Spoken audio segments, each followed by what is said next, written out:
Hi friends, welcome back to my channel. ఈరోజైతే కుంకుమ మరియు పసుపు అలాగే సర్ఫ్తో పారాని టైప్లో గోరింటాకులా పండుతుందంట.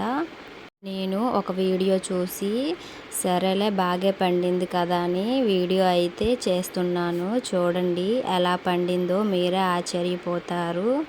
మనం ఫంక్షన్లు కానీ బయటికి వెళ్తూ ఉంటాం కదా, అలాంటప్పుడు పెట్టుకోవచ్చు కదా అని అయితే అనుకున్నాను. అలా ముందుగా అయితే ఎలా పండుతుందా అని అయితే వీడియో అయితే చేశాను. చూడండి మీరే ఆశ్చర్యపోతారు ఎలా పండుతుందా అని. చాలామంది అయితే కర్పూరంతో గోరింటాకు, అలాగే టీ పొడితో గోరింటాకు, నిమ్మకాయతో గోరింటాకు, సర్ఫ్తో గోరింటాకు అని చాలా రకాలుగా అయితే చెప్తున్నారు. సరే కదా, బాగానే పండింది కదా, వాళ్ళకి కూడా నాకెందుకు అలా పండదు అని నేను కూడా ఇందులో ఒక వీడియో అయితే చేశాను. చూడండి మీరే ఆశ్చర్యపోతారు ఎలా పండిందో అనేది.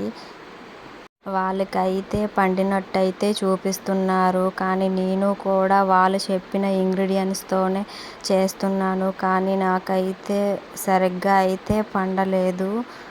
దీన్ని బట్టి అర్థం ఏమైందంటే వాళ్ళు చెప్పిన వీడియోస్ అన్నీ ఫేక్ అని అర్థం. మీరు కూడా యూట్యూబ్లో సెర్చ్ చేస్తూ ఉంటారు కదా మెహందీ అని, అలా వస్తూ ఉంటాయి. ముందుగా అయితే నేను వీడియో చేసి మీకు చెప్తున్నాను. మీరు కూడా ఇలా వీడియో చూసి టైం వేస్ట్ అయితే చేసుకోకండి. చూడండి, లాస్ట్ వరకు చూస్తేనే మీకైతే అర్థమవుతుంది ఎలా పండిందా అనేది.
చెయ్యికైతే పెట్టి చూపిస్తున్నాను. చూడండి, ఇదైతే 10 నిమిషాలు అయితే ఉంచాను.